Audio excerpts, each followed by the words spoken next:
브리핑 3월 17일 금요일 방송 시작하겠습니다. 여러분 안녕하세요. 요돈입니다.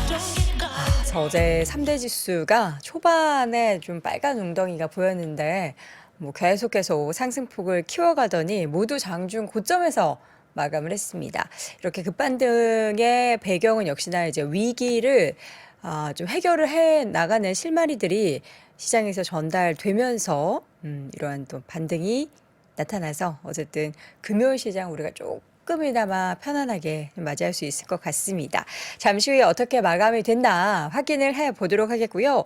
오늘 또 금요일이니까 이분 만나야죠. 연세대학교 국제학대학원의 이남우 교수와 함께 또 이번 한 주 동안 또 최근에 있었던 여러 가지 이슈들을 또 깊이 있게 다뤄보도록 하겠고요. 오늘도 월가의 소식은 미국 주식에 미치다 이항영 전문위원과 함께 이야기 나눠보도록 하겠습니다. 퍼스트 리퍼블릭 애프터마켓에서 크게 또 하락하나요? 일단은 조금 불을 끄기 위해서 대형은행들이 나섰다라고 소식은 전해졌는데 잠시 후에 제가 주가 상황 좀 확인을 해보도록 하겠습니다. 자, 3대 지수가 상승 마감을 했습니다. 상승 마감의 그 배경에는 CS 이슈도 그렇고요. 앞서서 제가 잠깐 말씀드렸던 퍼스트 리퍼블릭의 구제에 대형 은행들이 나서겠다라는 소식들이 전해지면서 투자 심리가 조금 나아지는 모습이 나타났습니다. 일단 장 초반만 하더라도 그 퍼스트 리퍼블릭 주가가 엄청나게 하락을 했었어요. 그 배경은 좀 위태위태했었던 거죠. 퍼스트 리퍼블릭이 매각을 포함한 자체적인 안정화 옵션을 검토하고 있다라는 소식이 블룸버그를 통해서 전해졌고요. 주식 투매 현상이 그래서 더 강하게 나타났습니다. 그리고 신용 등급이 정크 등급으로 하향 조정되기도 했지만 미국의 초대형 은행들이 이를 그냥 지켜보지 않고 공동 구제에 나설 것이다라는 보도가 나오고 나서의 직후의 움직임은 완전히 상반됐습니다.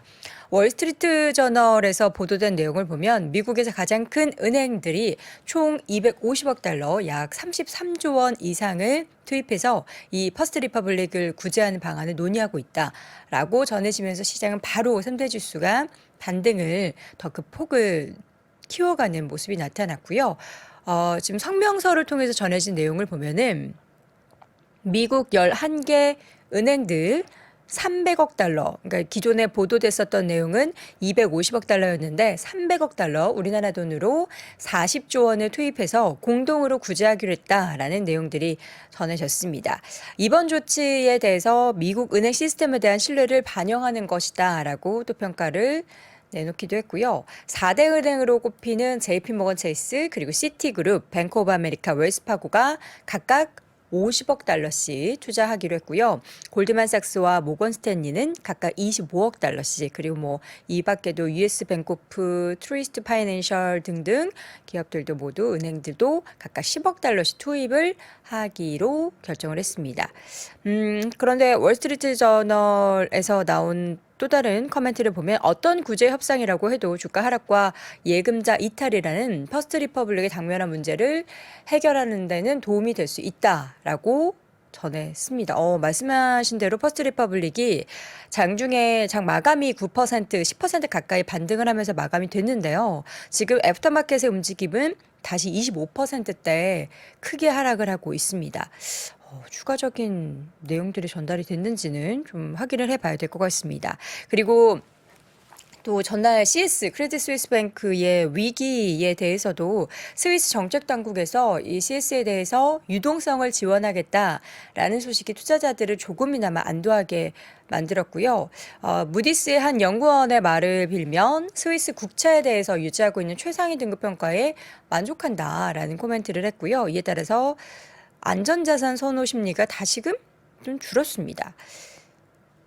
뉴욕 채권 시장이 좀 약세를 보였는데요. 2년물이 다시 4.214까지 올라가는 모습 보였고요. 25bp 올라간 거죠. 그리고 10년물은 3.587%까지 장중에 뛰어 오르는 모습이 보였습니다.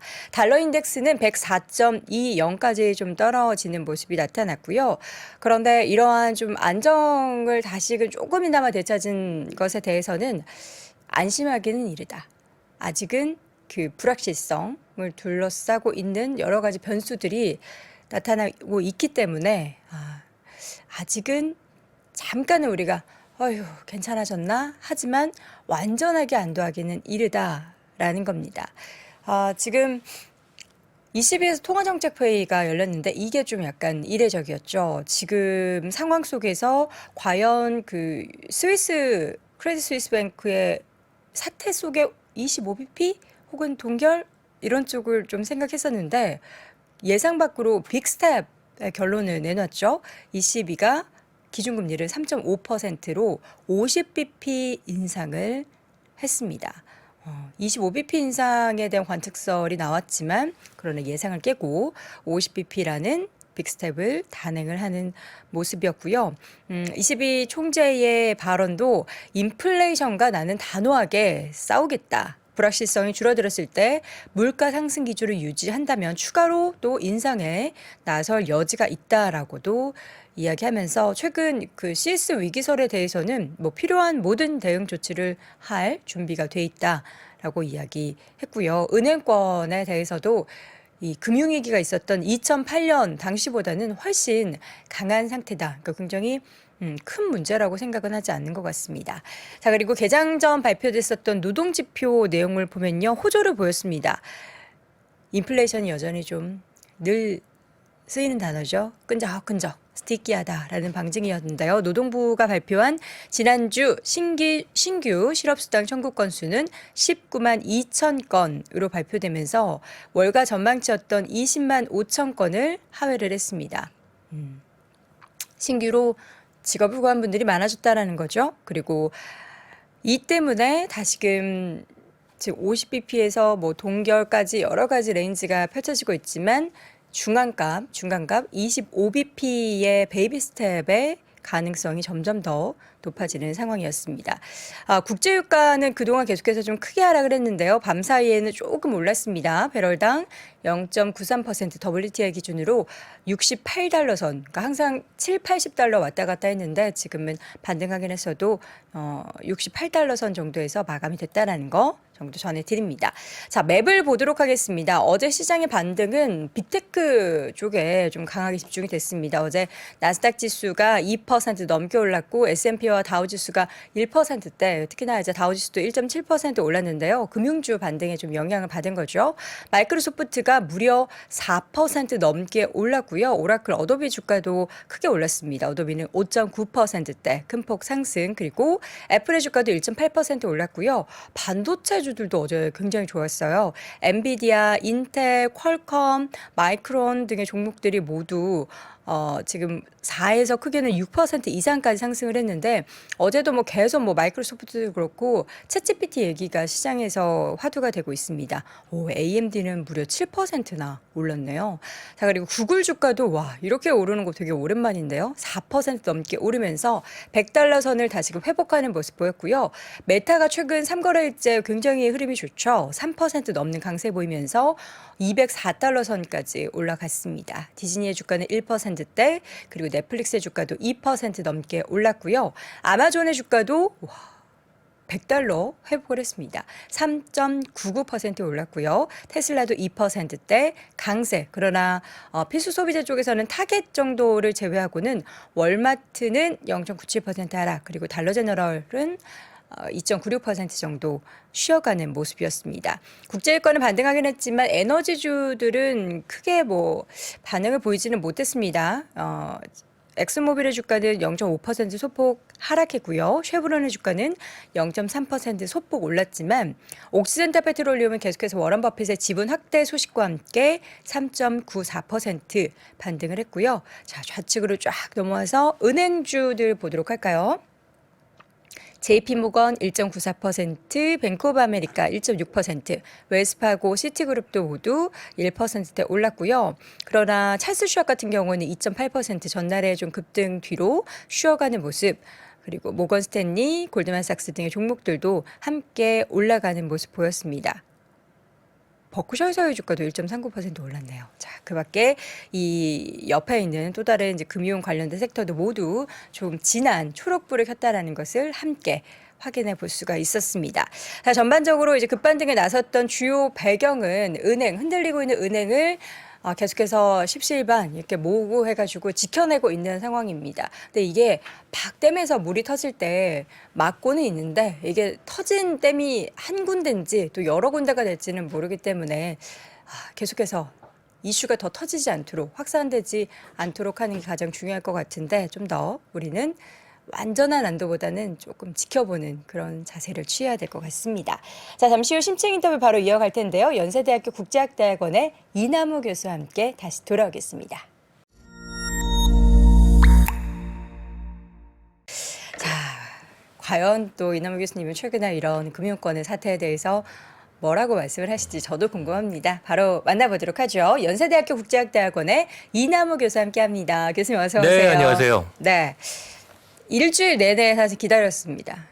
너무 금융권의 이슈가 크게 터지고 있는데 우리 교수님께서는 과연 어떻게 지켜보셨는지 물론 오늘 자세하게 말씀해 주시겠지만 한 말씀으로 이렇게 한 문장으로 정리한다면 어떻게 표현할 수 있을까요? 그러니까 한마디로 놓고 보면 미국의 그 좀 전에 얘기하신 뭐 Republic, First Republic 이건 아니면 그 대서양 건너편의 네. 스위스의 크레딧 스위스건 올해 연초에 전문가들이 보는 리스크에 이런 은행 사태는 전혀 없었어요. 저도 당연히 예상을 못했고 네.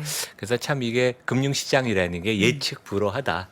우리가 모르는 게 많다는 그런 얘기고 그러니까 제가 크레딧 스위스는 안 다녔지만 이제 여기랑 경쟁하는 JP 모건, 우리 종필 모건과 그 뱅크 오브 아메리카 메릴 린치 다녀서 이제 크레딧 스위스에 있는 친구들 후배들이 많았습니다. 네. 특히 이제 크레딧 스위스는 아시아 본부 홍콩이 한국 사람들이 임원들이 엄청 많았어요. 그래서 좀 재미있는 문화 이제 그런 얘기도 좀 말씀드리고 네. 결국 이 부분이 어떻게 전개가 돼서 경제에 미치는 충격이 어떠냐 이제 그런 얘기 제가 드리고 싶고 네. 메타가 지금 그 주가가 많이 올라서 오늘 이제 $200를 상향 돌파해서 그쵸. 테슬라랑 시가총액이 10%밖에 차이 안 납니다. 그래서 메타가 시가총액이 한 650조 원, 거의 700조 원 되고 실제 격차가 거의 2배 가까이 됐다가 원래는 뭐 메타가 시가총액이 컸었죠. 1, 2년 전만 해도.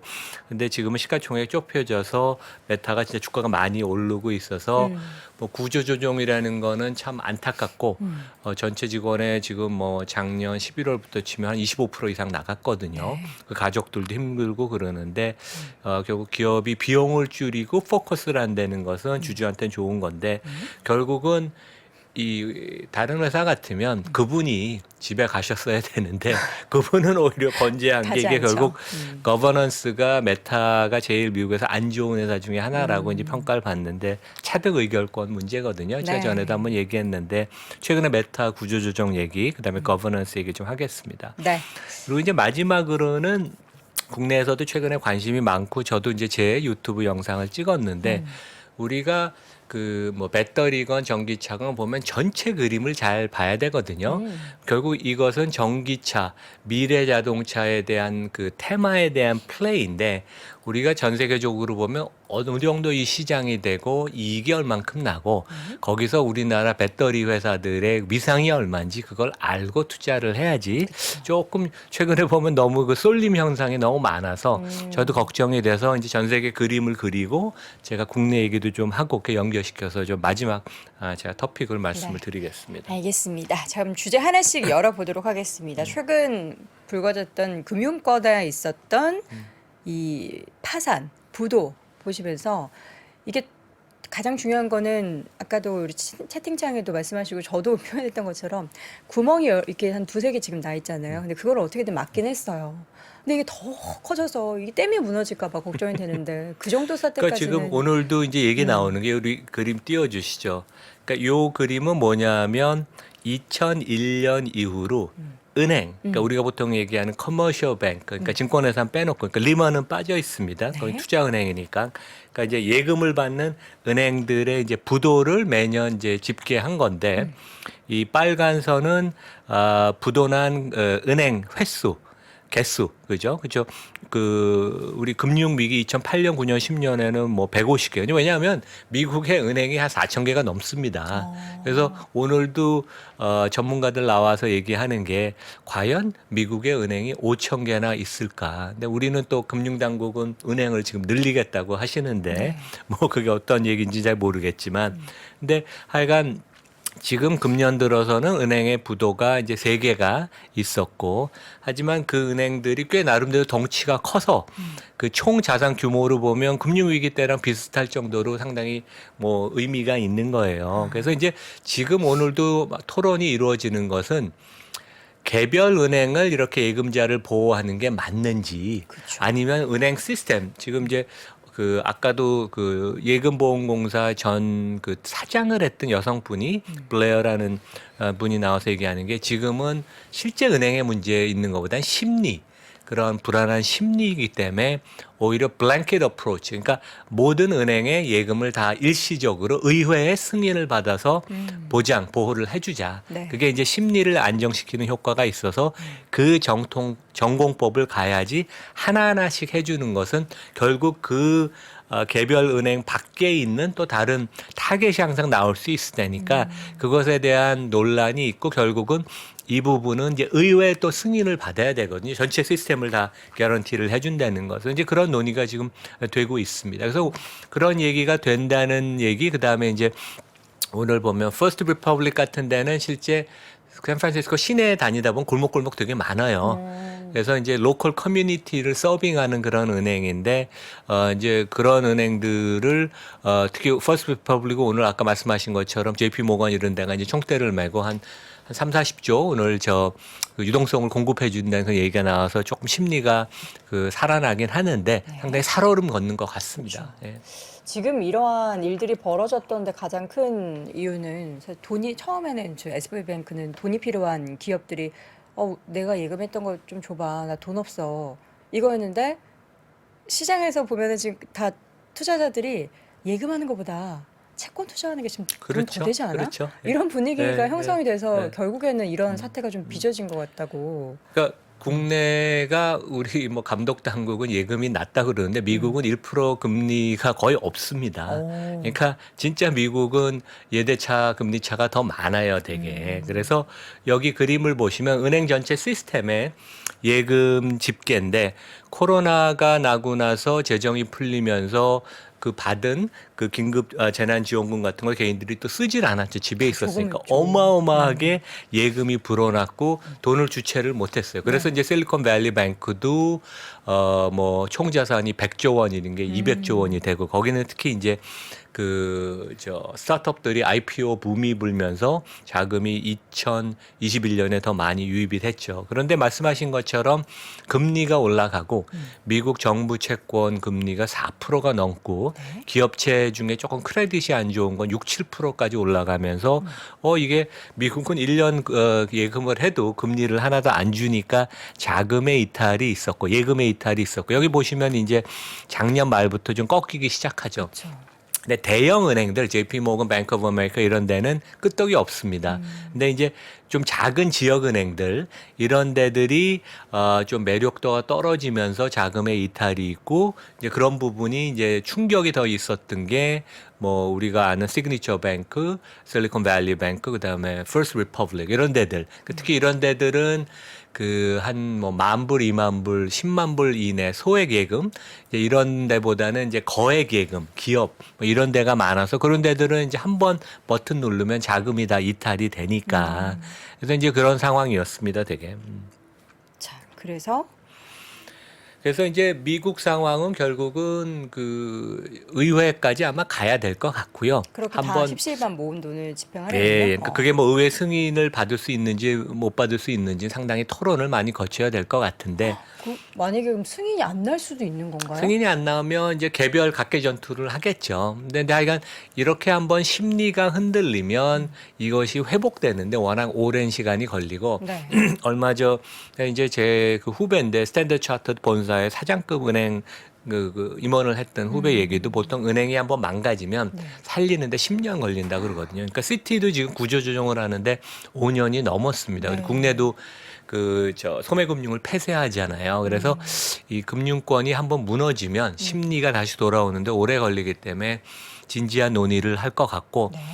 훨씬 더 큰 규모가 이제 크레딧 스위스죠. 그러니까 대서양 건너편에. 근데 여기가 그림을 보시면 이게 뭐냐 하면 내가 채권 크레딧 스위스 세계의 톱 10 뱅크 중에 하나죠. 특히 이제 부자들, 이 초거액 부자들이 돈을 맡기는 웨alth 매니지먼트의 1, 2등을 다투는 데가 크레딧 스위스랑 UBS, 아시아에서도 이제 중국인들이 그렇게 돈을 많이 맡겼는데 여기 채권이 원래 이제 정상적인 상황은 채권이 액면가 100 근처에서 왔다 갔다 하는 게 맞습니다. 근데 금년 연초만 해도 이제 작년에도 계속 문제가 있긴 있었어요. 근데 올해 연초만 해도 액면가 100 대비 90에 거래가 됐는데 지금은 이게 50 밑으로 내려왔습니다. 그러니까 내가 크레딧 스위스 채권을 은행채를 들고 있으면 2년 전에 100억 원, 10억 원짜리를 내가 샀는데 그게 지금 4억 5천만 원으로 떨어졌다는 얘기예요. 그러니까 그만큼 시장에서 크레딧 스위스에 대해서 물론 주가도 많이 빠졌죠. 8, 90% 빠졌지만 상당히 불안해하고 미래가 어떻게 될지 모르고 스위스 정부가 여기도 이제 긴급 자금을 한 6, 70조 원을 지원을 해줬습니다. 근데 이제 크레딧 스위스는 약간 JP 모건 스탠리 또 뱅크 오브 아메리카 이런 데 좀 기업 문화가 틀려요. 그래서 약간 좀 니치 플레이어. 그러니까 우리가 보통 얘기하는 버지 브래켓 펌이라고 8개 전 세계 금융기관이 모든 금융 딜을 독식을 해요. 미국 회사 중에 JP 모건, 골드만, 모건 스탠리, 뱅크 오브 아메리카, 시티.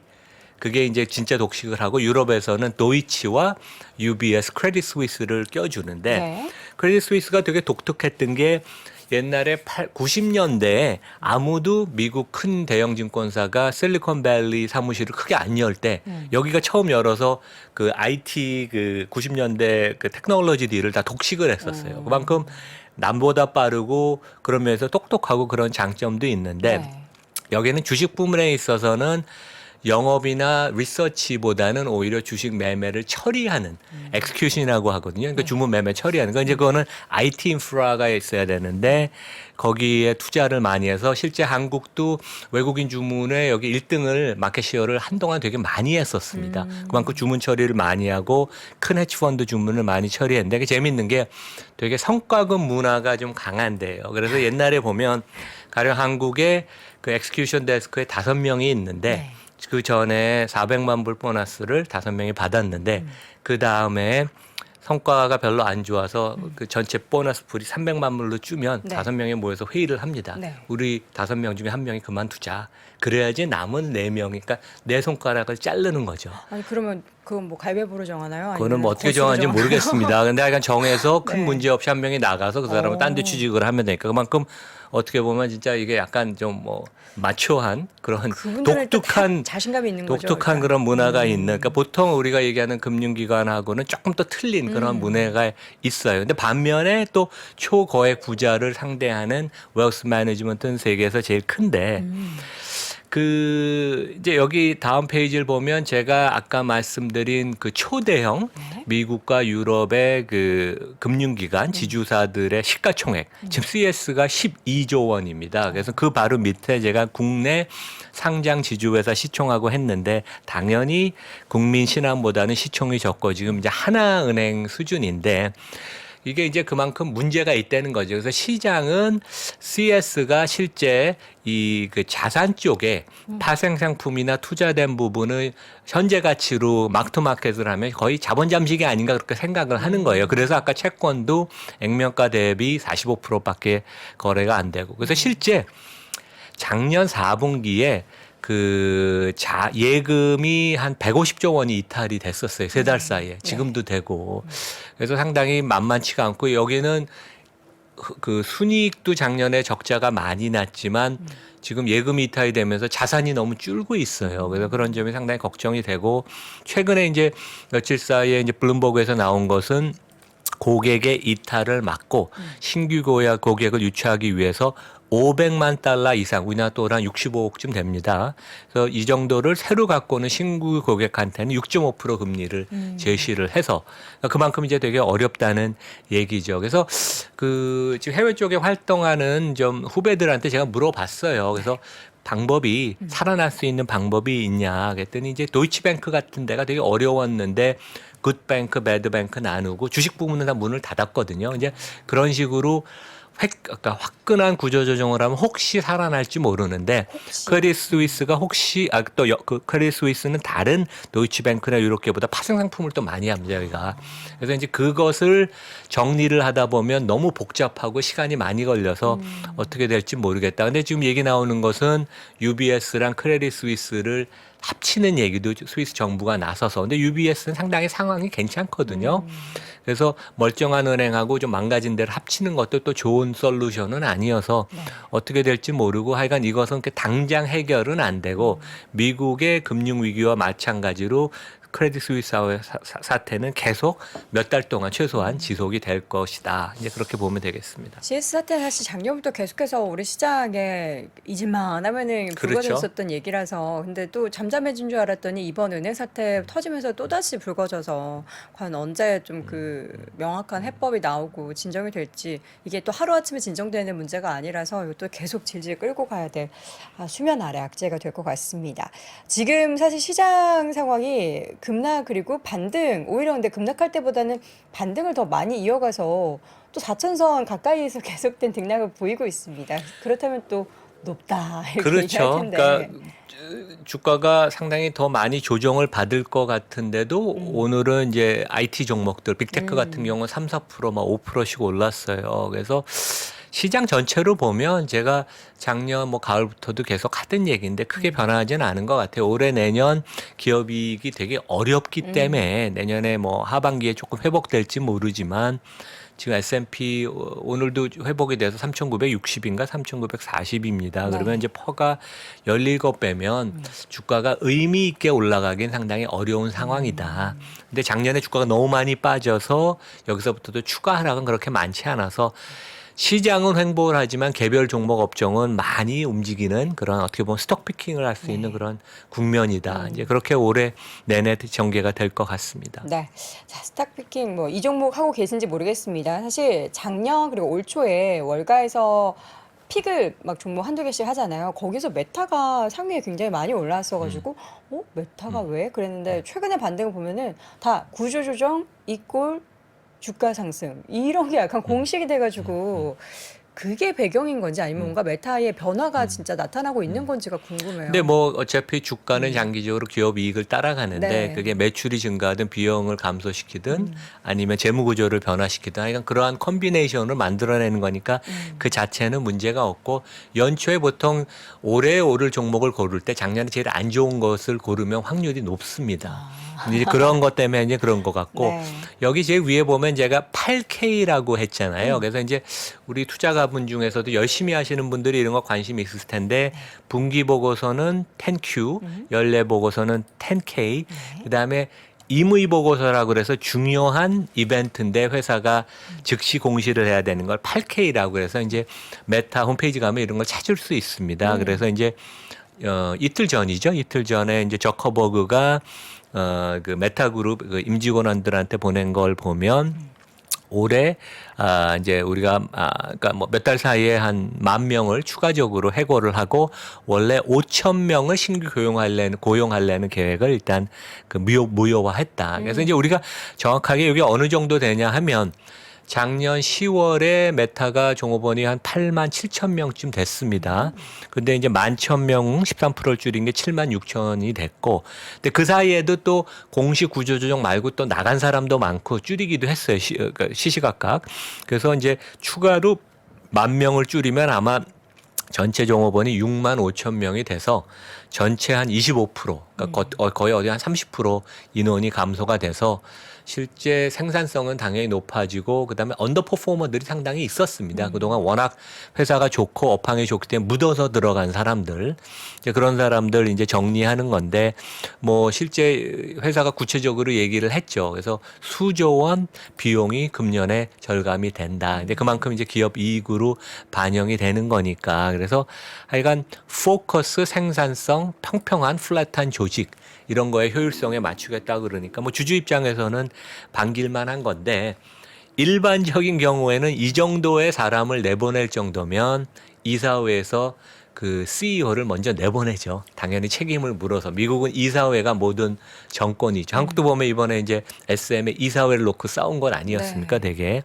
근데 이제 이분은 남들보다 그 voting right이 의결권이 10배가 많아서 실제 상장 주식은 한 15% 들고 있는데 의결권은 한 60% 들고 있어요. 그래서 어떠한 일이 일어나도 본인을 내보낼 수 없고 본인이 주총에 올라오는 안건을 다 거부할 수 있습니다. 그러네요. 그래서 이러한 그 차등 의결권 제도가 상당히 문제가 있다. 그래서 민주적인 그러한 거버넌스는 아니다. 이제 그런 얘기를 좀 드리겠습니다. 저거 근데 향후에도 변화될 조짐은 없는 거죠? 본인이 반대하면 안 잘안 되는데 되는 이제 거? 미국은 대부분 그러니까 메타는 제가 정확하게 모르겠는데 회사마다 틀린데 본인이 주식을 양도를 하면 자기 자식들 아니면 그 비영리 단체 이런 그 NGO에 기부를 하면 그 슈퍼 보팅 라이트라고 하거든요. 그러니까 초대 그러니까 이제 남들보다 많은 의결권이 없어집니다. 네. 그러면 이제 한 주가 이제 의결권의 하나가 되는 거죠. 예, 예.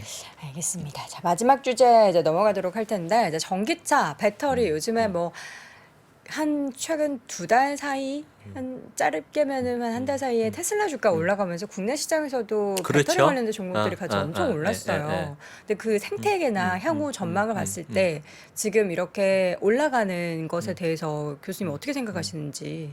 그러니까 저도 최근에 이제 국내 배터리가 뭐 독보적이죠. 경쟁력이나 뭐 생산 규모, 그다음에 성장성 너무 좋은 회사들, 그리고 뭐 포지션도 좋고, 근데 너무 이제 약간 쏠림 현상이 있는 게 저는 개인적으로 걱정이 되고, 제가 뭐 30년 이상 투자를 금융시장을 봐왔으니까, 그리고 우리가 약간 너무 한국적인 시각에서 투자에는 애국심이 있는 건 아닌데, 그냥 균형 잡히게 봐야 되는데, 우리가 글로벌한 시장에서 생태계를 보고 전 세계의 글로벌한 미래차, 전기차 시장에서 배터리가 어느 정도 사이즈가 되고 이익이 나는지 그 얘기를 제가 이제 끝에 드릴게요. 여기는 제가 그래서 이제 그저께 이남의 좋은 주식 연구소에 LG 에너지 솔루션이 좀 너무 버블이 심하다. 그 대장주인데 그리고 뭐 저평가된 배터리 기업도 있다. 이제 그런 얘기를 했는데 가령 이제 저는 이렇게 생각을 해요. LG 에너지 솔루션이 고평가된 이유가 우리가 그 이제 회사를 평가하기 좀 어려울 때 적자가 나는 기업이나 너무 미래 이익이 반영이 될 때는 내가 M&A를 하는 전략적 투자가다. 그래서 이제 그 모자를 쓰고 기업 가치를 평가를 해요. 그래서 이제 다음 페이지를 보시면 삼성전자 시총이 지금 정확하게 한 40조 원쯤 됩니다. LG 에너지 솔루션이 130조 원이어서 내가 400조 원이 있는 어마어마한 큰 손이면 삼성전자 전체 하나를 다 사든지 LG 에너지 솔루션 3개를 살 수 있는데 저래면 당연히 우리 여행커님은 어떻게 하실지 모르지만 네. 저래면 당연히 400조 원이 있으면 삼성전자를 삽니다. 저도 왜냐하면 사면 될것 같아요. 투자라는 거는 이제 리스크도 봐야 되는데 오랫동안 길게 돈을 얼만큼 벌었는지 네. 물론 미래가 중요하긴 하지만 독보적인 경쟁력이 있는지 사람의 퀄리티가 어떤지 경영진이 진짜 국제적인 경험이 있는 그런 뛰어난 그 경영진인지 삼성전자는 가령 박사급만도 서울대보다도 훨씬 많다고 하잖아요. 그런 면에 있어서는 상당히 내공이 많이 틀린데 너무 이런 면에서 좀 고평가가 돼 있다. 오히려 그래서 LG 에너지 솔루션 같은 데는 LG화학 우선주를 우선주는 보통 주에 40%밖에 거래가 안 됩니다. 이걸 사니까 훨씬 싸게 엔트리를 할 수 있는 거고. 네. 그다음에 뭐 어떤 애널리스트 포캐스트를 보냐에 따라 틀리지만 뭐 내년 기준으로도 퍼가 한 6, 70배예요. 그래서 좀 무리가 되고. 그다음에 실제 LG 에너지 그 권영수 부회장도 내년에 이익 얼마 날지 모릅니다. 그런데 우리가 5년, 10년을 얘기한다는 게 물론 성장 많이 할 건 맞아요. 근데 우리가 모르는 건 성장은 많이 하지만 매출액에 돈을 얼만큼 벌지는 아무도 모릅니다. 그리고 자동차, 여기 고객인 자동차 업종이 원래 돈을 많이 버는 데가 아닌데 배터리가 지금은 그나마 영업이익을 한 5% 내는데 이게 20% 영업이익률을 낼지 거의 월가에서는 그렇게 생각을 안 합니다. 그리고 네 번째는 투자를 10조 원 가까이 하기 때문에 올해 내년에도 차입을 2조씩 해야 된다.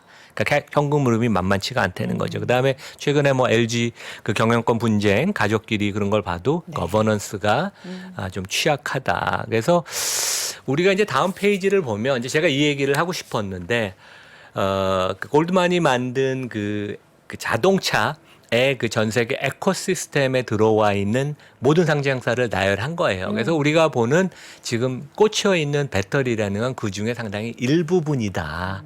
그래서 100개가 넘는 회사를 플레이할 수 있는데 너무 우리가 한쪽에 치우쳐 있다. 그래서 이제 그 부분이 걱정이 되고 이게 이제 마지막인데 왼쪽은 2020년 기준으로 전체 자동차, 전 세계 자동차 산업이 버는 영업이익 한 3천억 달러 정도를 벌었고 영업이익률이 8%예요. 근데 2020년이 상당히 좋은 해였습니다. 그래서 뭐 자동차 업종이 부품도 그렇게 돈을 많이 벌긴 어려워요. 테슬라가 완전히 예외죠. 테슬라, 페라리, 폴쉐, 그러니까 요 3개사가 예외인데 골만의 그 포캐스트를 보면 2030년에 4천억 달러 그 전체 이 자동차 산업에서 이익이 예상이 되고 영업이익률은 조금 올라갑니다. 왜냐하면 소프트웨어 같은 게 이제 들어가기 시작하고 테슬라 같은 데가 본격적인 기여를 하니까. 근데 이 4천억 달러에서 전기차는 1,300억 달러, 그러니까 한 3분의 1이 좀 안 되고 그중에 배터리는 또 아주 미미합니다. 그래서 우리가 좀 냉정하게 전체 생태계를 보고 그 안에서 배터리가 차지하는 위치를 보고 요 배터리가 그러니까 여기 녹색이 이제 그 배터리나 미래차의 그 부품이에요. 그 안에 일부가 배터리이기 때문에 뭐 2030년이 돼도 영업이익이 다 합쳐서 배터리 회사가 한 10몇 조 원밖에 안 날 거예요. 그것의 일부를 우리나라 회사들이 갖고 가는데 지금 시총과 놓고 비교를 하면 우리가 좀 냉정하게 생각할 필요는 있다. 오히려 여기보다 마진이 높은 것은 인포테인먼트나 이 회사의 소프트웨어 이런 건 실제 자동차 회사들이 하는 거거든요.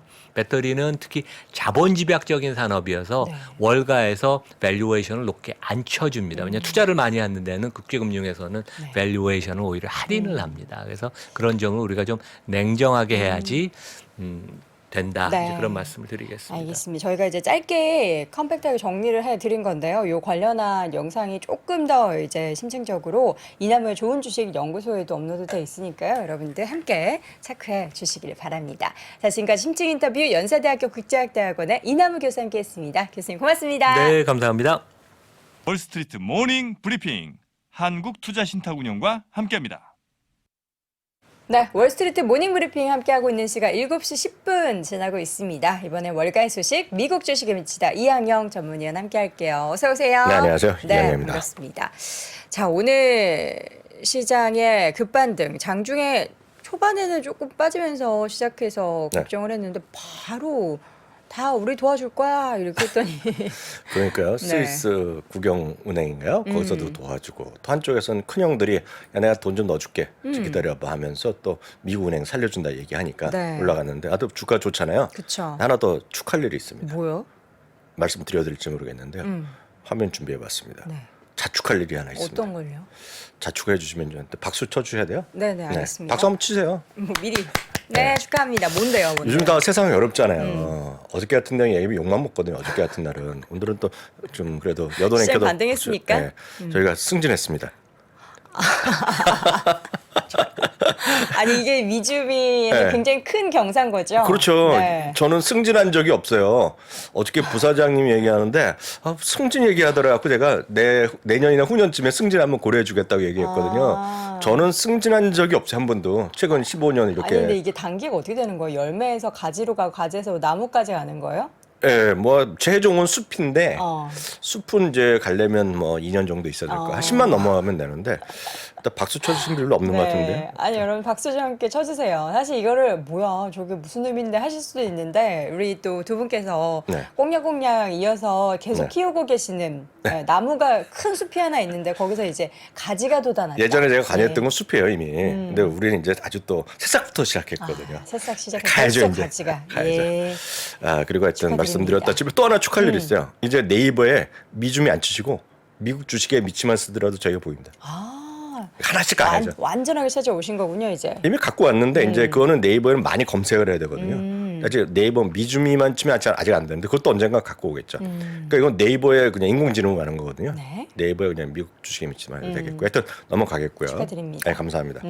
아 근데 지금 그 인상됐는데 아니 승진했는데 조금 있다가 어저께 또 새로운 소식 받은 분 제가 축하 공식 다 더불어 인 것도 잠시 후에 말씀드리겠습니다. 뭐 어떤 새로운 소식이 있는지는 저는 저도 해당되긴 되는데 하여튼 나중에 또 네 말씀드리겠습니다. 알겠습니다. 시장 보도록 하죠. 한마디로 좀 빅뱅크의 지원이 있었다. 그러니까 저 스위스는 사실 어제부터 있었잖아요. 네. 오늘은 이제 그 빅뱅크가 오늘 공식적으로 월가에 나는 큰형들의 레벨이다 하는 거가 인증받은 일이 있었죠. 그러니까 큰형들이 몇 개 모여서 네. 한 300억 달러인가 쑥 쏴주는 거잖아요. 아마 300억 맞나요? 네. 쑥 쏴주는 거죠. 그래서 그런 게 있었고 또 하나는 이제 빅테크가 주도하는 그런 시장이 보여줬죠. 그래서 마이크로소프트, 애플 이런 거 있었고요. 네. 그러면서 이제 금융주 포함해서 전 업종이 반등을 한 겁니다. 그래서 오늘 다우지수, S&P 500이 1.1%, 1.7%, 나스닥 2.4%나 올라와서 나스닥은 벌써 이보죠 6%가 올라가는 그런 모습이 되겠습니다. 네. 다만 이 나스닥 6% 올라가는데 누가 제일 앞에 있었는지 아시죠? 마소랑 애플 그리고 또 뒤에는 약간 밑에 엔비디아나 AMD 그런 큰 형들 작은 형들 네. 이런 애들이 올라왔다라고 보셔야 되겠습니다. 딱 이거죠 지금이요. 11개 은행이 300억 달러 퍼스트 리퍼블릭 뱅크에서 싸준 겁니다. 한번 써봐라 이런 거죠. 근데 이게 의회 승인을 받아야 쓸 수 있다고 하던데 다 하겠죠 뭐. 예. 승인 안 하면은 의회가 엄청 이제 욕을 먹겠죠. 너네 왜 그러냐 그렇죠. 시위하고 이렇게 했죠. 그러니까 어제도 잠깐 이런 얘기 있었지만 모든 정책에는 반대하는 사람이 있는 거죠. 그쵸. 그잖아요. 뭐 좋다는 사람도 있고 반대하는 사람도 있기 때문에 우리나라도 머리 아픈데 뭐 미국 것까지 저희가 신경 쓸 게 뭐 있겠습니까? 그냥 잘해보자는 의미로 하는 거니까 네. 보셔야 되겠고 약간 잠시 농담으로 말씀드렸지만 이런 농담을 하는 거가 시장이 오늘 또 좋아서 이런 거잖아요. 그쵸. 예, 시장이 또 어려우면 이런 얘기 하겠습니까? 큰형님 그룹이 인증됐어요. 여기 다 들어간 건 아닙니다. 제가 아까 보면 뱅크 오브 뉴욕 멜론도 여기 큰형님 그룹인데요. 네. JP 모건 체이스 돈 쾌척한 애들입니다. 큰 형들이죠. 시티그룹, 뱅크 오브 아메리카, 웰스 파고, 모건 스탠리, 골드만삭스까지가 IB라고 보시면 되겠고요. US 뱅크, PNC, 트루이스트 이런 거 주가 얘네들 트루이스트 엄청 떨어졌었거든요. 네. 다 떨어졌죠 얘네들. 얘네들도 야 나도 우리 큰 형들이 우리 날 걱정하네 이런 소리죠. 저 어려운 동네 돈을 싸준 애들의 11개 중에 하나입니다. 이거 인증받았다고 보셔야 되겠고요. 22에서는 이건 어저께 이미 나온 거죠. 22에서 50pp 어저께 뉴욕 장 시작하기 전에 그래갖고 어저께 이제 저희 미장원에서 많이 얘기가 나왔습니다. 네. 많이 보셨기 때문에 넘어가겠고요. 그래서 했더니 유럽은행이 우리 어저께 보여드렸던 요 상황이었잖아요. 요 상황. 다시 이제 조금은 올라와 있어요. 요 상황인데 오늘 상황은 또 이렇게 바뀌었다. 네. 근데 지금 퍼스트 트러스트 같은 경우에는 애프터마켓에서는 엄청 많이 빠지거든요. 그래서 뭐 새로운 소식이 있나 싶어가지고. 제가 거기까지는 얘기를 안 하겠습니다. 거기까지는 얘기를 안 하는 이유가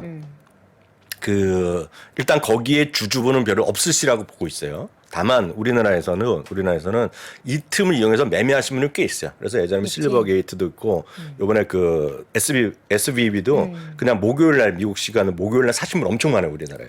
그래서 제가 그거는 저와의 정신세계와는 약간 다른 분들입니다. 저나 부사장의 정신세계와는 약간 다른 분야이기 때문에 그거는 그분들이 알아서 판단하셔야 돼요.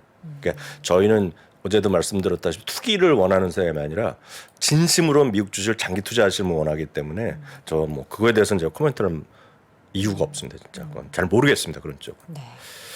옐런의 자신감이 또 하나 있었죠. 우리 멀쩡해 얘기하는 거요.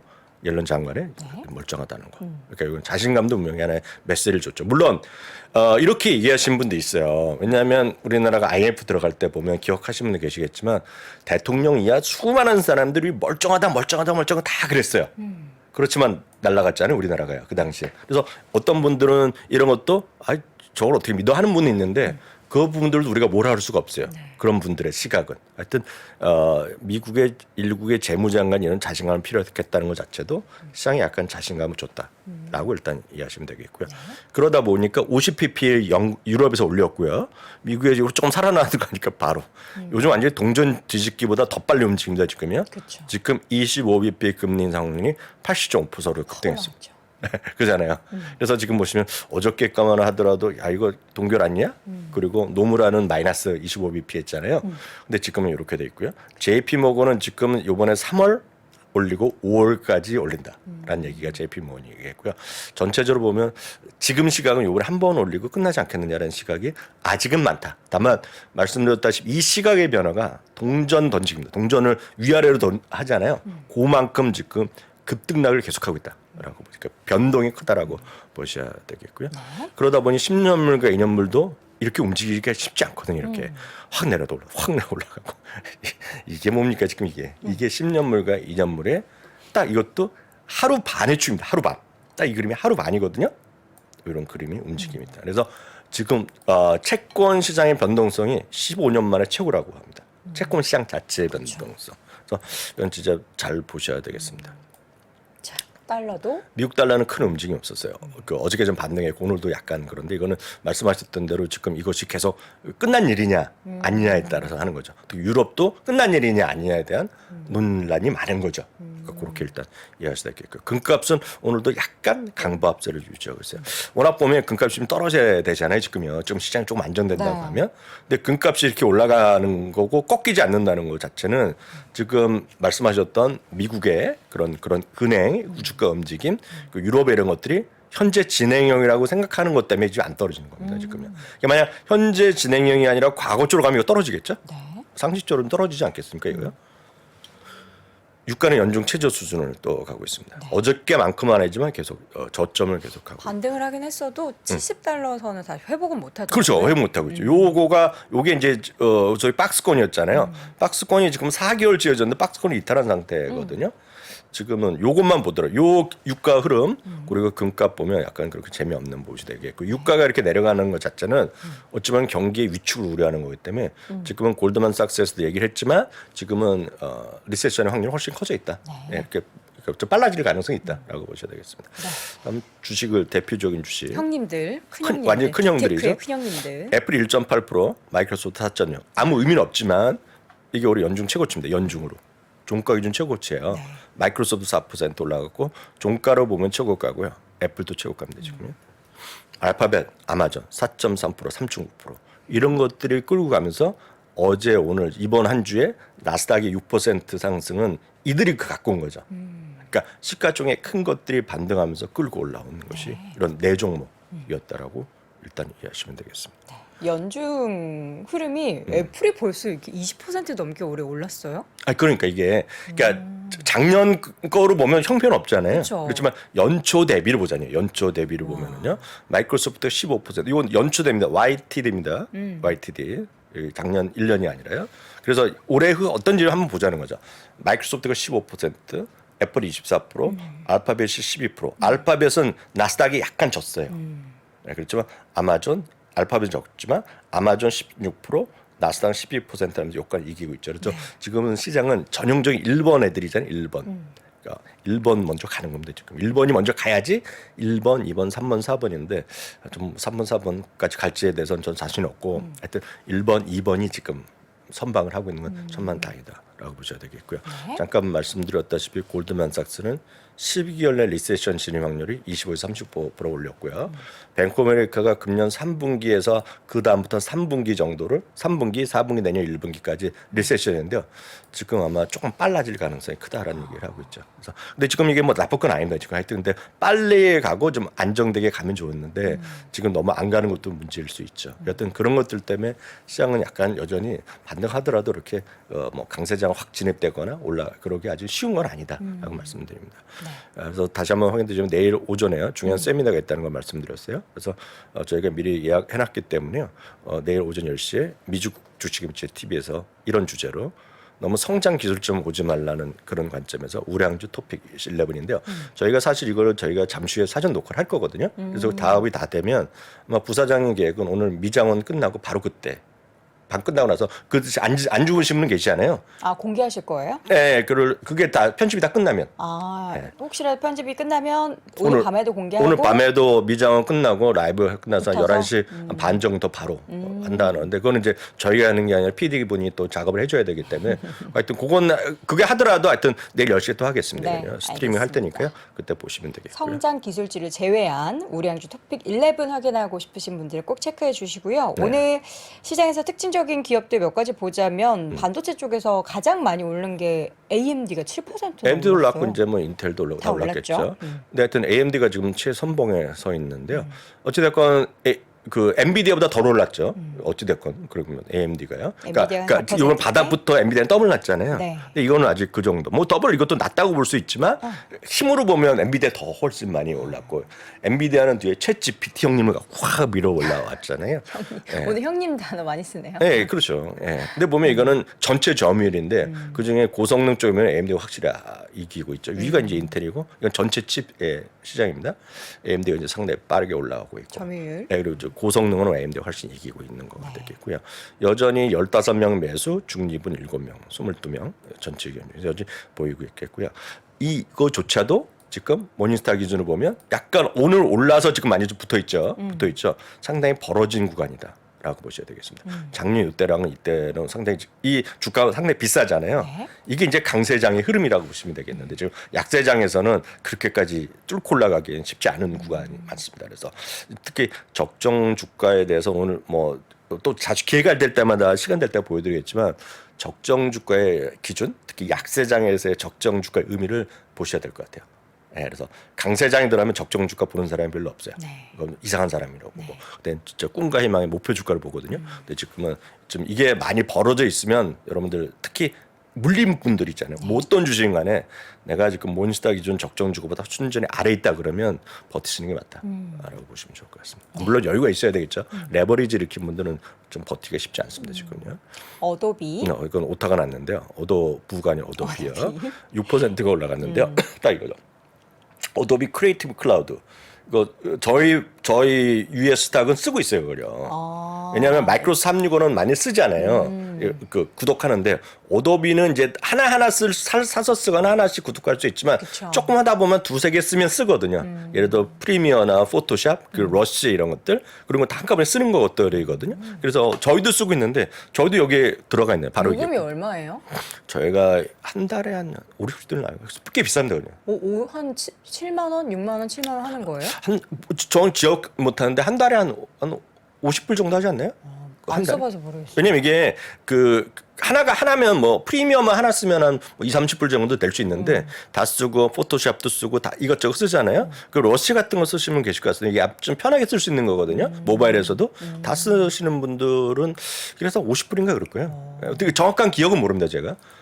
그럼 저희 한번 결제할 때는 사인만 했지 저희가 그다음에 자동으로 결제되니까 모르겠는데 이게 하여튼 오늘 많이 늘어났다는 겁니다. 그렇다고요. 네. 그리고 이게 그 방송국이나 이런 데서는 더 훨씬 더 많이 쓰는 거라죠. 저희는 필수죠. 2명 아이디를 쓸 수 있거든요. 근데 이거를 방송은 수십 명 맞지 쓸 거 아닙니까? 네. 수백 명 쓰니까 그런 거 보시면 되겠고요. 요건 좀 자세히 나중에 보시면 되겠고요. 어도비에 관해서는 저희 미주미의 브레인이 우리 안이사거든요. 카페 많이 용 올라. 회장님이 방송은 진짜 못하시는데 아니 엄청나게 늘어나고 있어요. 말씀 진짜 못하시지만 내용 콘텐츠는 정말 좋으신 분이에요. 좀 엄청 지금 늘어나고 있어요. 많이 늘고 네. 계시죠? 이거까지 보겠습니다. 어제 입금 문자 받으시면 되실 것 같습니다. 어저께 못 받으면 오늘인데요. 배당? 리얼티인컴이죠. 리얼티인컴이 좀 1% 떨어지긴 떨어졌는데 어저께 또 입금까지 해주면서 발표를 해주셨어요. 102번째 연속 배당 인상을 발표했고요. 120번째? 네, 120번째고 연속은 102번째. 평균 배당 인상률 4.4%에 토탈 주가 상승 연평 14.6%. 다음 달부터는 여러분들 1센트라도 더 받으실 것 같고요. 이거는 다른 거랑 약간 다릅니다. 이게 주요 고객이 여기 한 20개인데요. 달러 제너럴, 뭐 세븐일레븐, 달러 트리, 윈 리조트, 페덱스, LA 피트니스 등등등등 해갖고 여기서 월세 안 낼 사람이 없어요. 모르겠어요. AMC 시어터 같은 경우 뭐 어떻게 되면 모르겠지만 안정적인 기업이기 때문에 특히 배당 관심 있는 분들은 리얼티 인컴 조금 더 공부해 보시면 좋을 것 같습니다. 네. 알겠습니다. 우리 안동 회사님이 너무 약간 그 방송용에 있어서 긴장도 많이 하시고 요즘 많이 바뀌었어요. 너무 그러지 마세요. 알겠습니다. 깜짝 놀랍니다. 다시 요즘에. 한번 보도록 네. 하겠습니다. 자, 오늘도 월가 소식 함께 들어봤고요. 오늘 밤에는 또 미장원에 출연하시죠? 네네네. 오늘 미장원의 이항영 위원님도 전 함께 줌으로요, 줌으로. 줌으로 네, 네, 연결해 출연하신다고 하니까 여러분 네. 함께 10시 40분부터 네네네. 네. 함께 해주시기 바랍니다. 미국 주식에 미치다 이항영 전문위원 함께했습니다. 위원님 고맙습니다. 네, 감사합니다. 자, 월스트리트 모닝 브리핑 함께 했습니다. 오늘 일단은 시장의 반등 그리고 그 기운, 이 여세를 몰아서 국장도 오늘 빨간색이 아니죠. 파란불을 켜기를 하는 바람 가져보도록 하겠고요. 저는 다음 주 월요일 이 시간 다시 돌아오겠습니다. 여러분 고맙습니다.